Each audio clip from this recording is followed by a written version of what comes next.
Ayun, magandang araw sa ating lahat mga kaibigan. Muli nagbabalik ang lingkod, Ronde TV mo. Tuloy tayo kagad sa ating topic mga kababayan. Sa ibang balita muna tayo mga kababayan. Habang itong si Arnie Teves ay hindi pa nagparamdam at itong abogado naman niyang si Atty. Topacio ay parang nagtatago pa sa ngayon mga kababayan. Ito'y nakakagimbal na balita mga kababayan dyan sa Toledo, Cebu. Isang dalagita, isang working student ang natagpo ang patay mga kababayan kinabukasan. Nagpa-load lang itong bata na ito mga kababayan at hindi na nakauwi pa sa kanilang pamamahay. Itong si Charmaine Flores mga kababayan, natagpo ang patay sa gilid lang ng kalsada mga kababayan. Grabe ito mga kababayan, nakakagimbal talaga. At yung suspect mga kababayan ay taga doon lang din mga kababayan. Parang isang barangay lang ito pero hindi pa natin masabi talaga na ito na talaga yung pumatay dito kay Charmaine Flores mga kababayan, dahil hindi pa tapos yung investigasyon. Para lang may nakakita nitong tao na ito, itong suspect na ito, na napadaan doon sa lugar at naka-standby nga ito doon sa pinangyayarihan o doon sa pinagtapunan ng bangkay mga kababayan. Ito na nga huwag na nating patagalin. At yun na nga mga kababayan, tabi-tabi lang po tabi-tabi lang sa mga bata. Sana mag-ingat kayo, lalong-lalo na yung mga babae. Huwag na po kayong lumabas pag nasa alanganing oras na. Para sa mga magulang din sana gabayan niyo yung kanyang mga anak. Huwag yung palabasin, paalisin pag medyo madilim na yung panahon, dahil nga naglipana na naman ngayon ang mga demonyo mga kababayan. Ito na, wag na natin patagalin, sabay-sabay na natin itong panoorin. Malgimbal na balita ang sumalubong sa pamilya Flores ng Barangay Bunga, lungsod ng Toledo sa Cebu, matapos ipaalam sa kanila ang nangyari sa kanilang unika iha. Halos wala nang saplot at wala nang buhay nang matagpuan ng isang grade 12 student na si Charmaine Flores sa isang masukal na bahagi ng Purok 2 ng naturang lugar pasado alas 6 ng umaga ng Biyernes, Agosto 25 ng taon. Kinumpirma ni Police Staff Sergeant Alfredo Son ng Daslotopan, Toledo City Police Station na may humingi ng tulong sa kanilang himpilan kasunod ng pagkakadiskubre ng bangkay. Unang nadiskubre ang bangkay ng biktima ng kanyang pinsan na si Ramonito. Ilang metro lang ang layo mula sa kanilang bahay kung saan, ayon rito, nagaling umano siya sa balon upang sanay maligo at mag-igib ng tubig. At nang tumugon siya sa tawag ng kalikasan, nakita niya ang biktima na nakatihaya na sa lupa. Ayon sa kapatid ng biktima na si Wesley Flores, huling nakitang buhay ang biktima gabi ng Agosto 24 at nagpaalam lang umano itong magpa-load,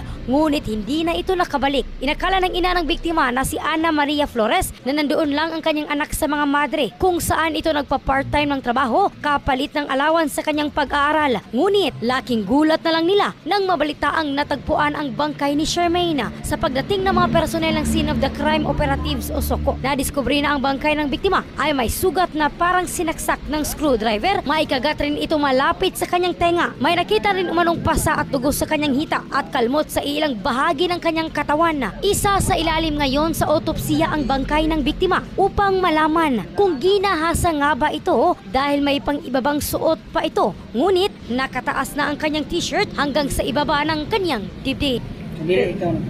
At ayun na mga kababayan, mahinala pang ginahasa itong si Charmaine Flores mga kababayan, kawawa naman itong biktima na ito. At ito nga yung suspect mga kababayan, isa lang din itong kabarangay nitong si Charmaine Flores mga kababayan. Medyo hindi naman magkalapit yung bahay nila mga kababayan, kasi yung bahay ni suspect andito sa kabilang side, yung bahay naman ni Charmaine nandito sa kabilang side.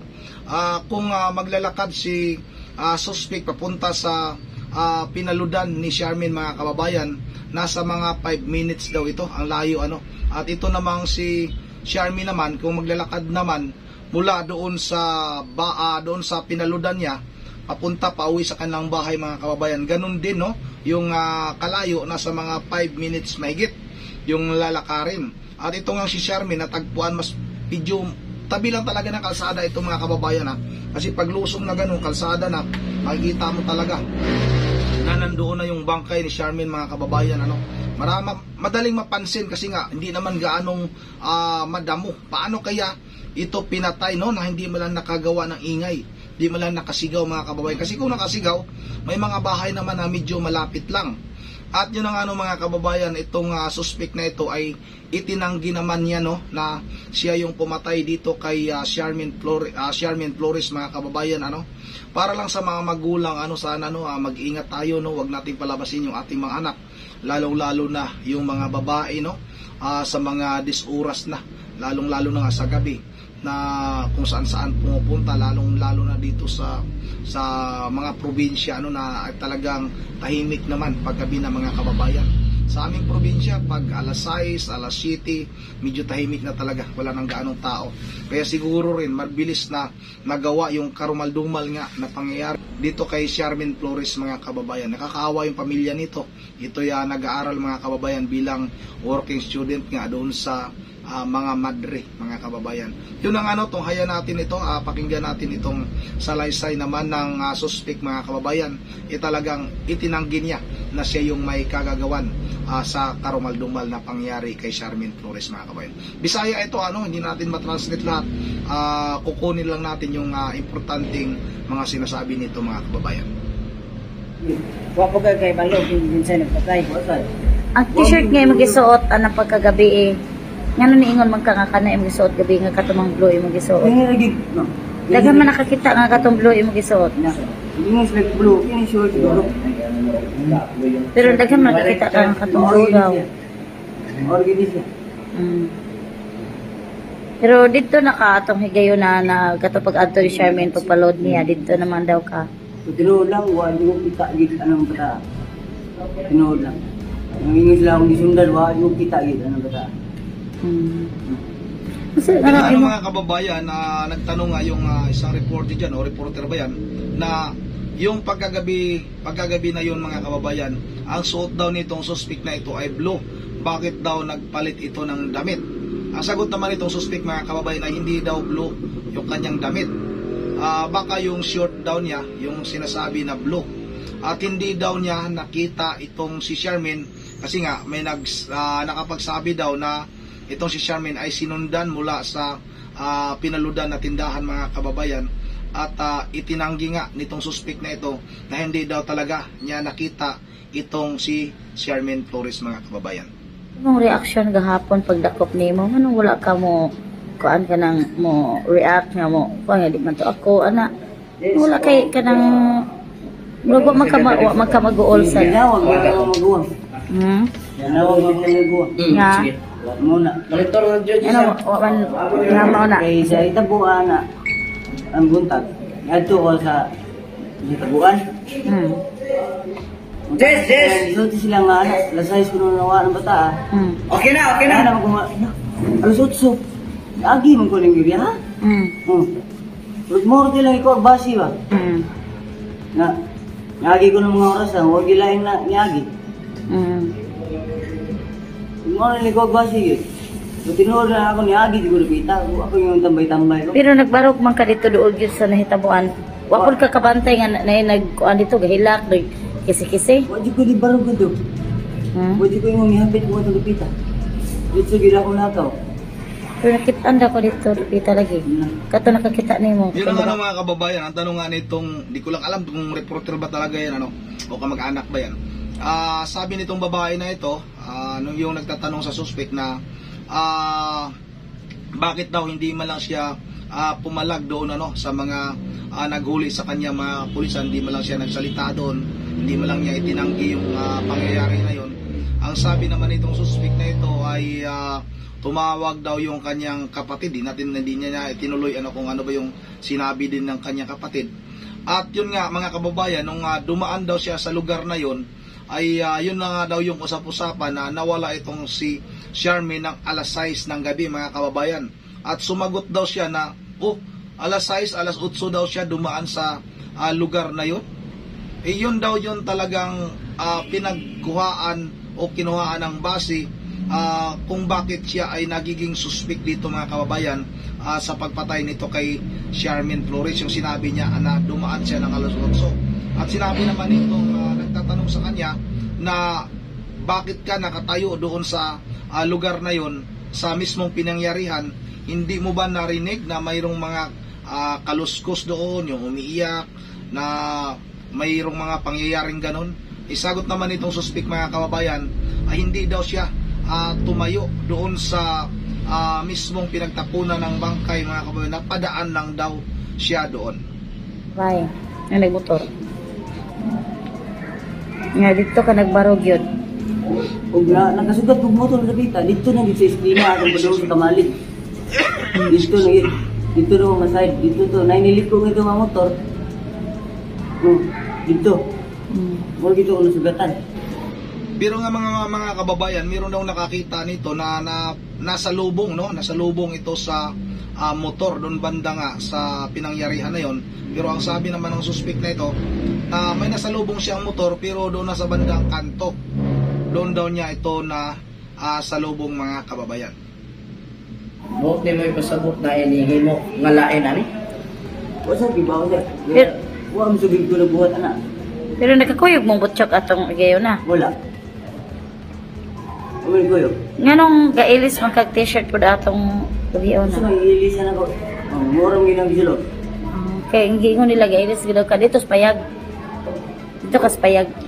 Yung nagtanong mga kababayan, sabi nung nagtanong ng lalaki, ibig sabihin mayroon bang ibang pumatay nito? Ang sagot naman itong suspect, hindi ko rin masabi na may ibang pumatay dahil wala naman ako doon sa pangyayaring yun. At yun naman, binalik na naman ng babae. Bakit daw nagpalit ito ng t-shirt mga kababayan na nagsuot naman talaga daw ito ng kulay blue na t-shirt at tinanggi pa rin ito ng suspect na ito na hindi daw talaga siya nagdamit ng kulay blue sa gabi na yun mga kababayan. Nag-ilis ko. Oo. Naghubo na siguro ko. Gumawa gini ko sinina. May magikuan. Katong screwdriver kang kinsa dito. Wasa mo diba? Nga-record ako. Nya unsa may imong kuan ani nga ikaw mo jud ang gipasangin lang. Kina, yung ikisang nga ako. Namin sa swab test yun. Swab test ato na bawaan. Swab test. Yun ang mga kababayan, tinanong itong suspect na ito kung kanino ba yung screwdriver, no? Yung ginamit niya sa pagpatay kay Charmaine Flores. Ang sagot naman itong suspect mga kababayan na hindi niya alam, no? Kung kaninong screwdriver yun dahil di naman niya alam kung sinong pumatay. At yun ang mga kababayan, ano ba sinabi pa nito, napakagulo. Napakagulo mga kababayan.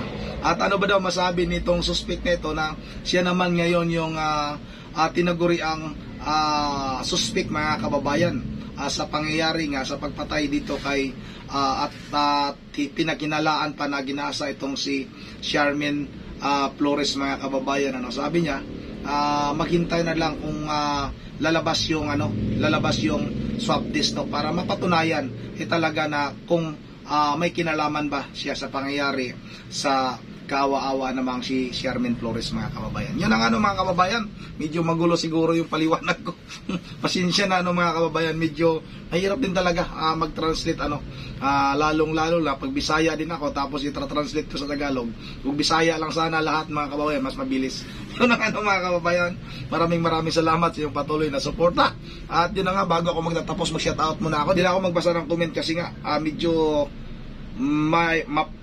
paos tayo ngayon mga kababayan. Asa na yung ating mga i-shoutout dito Shoutout kay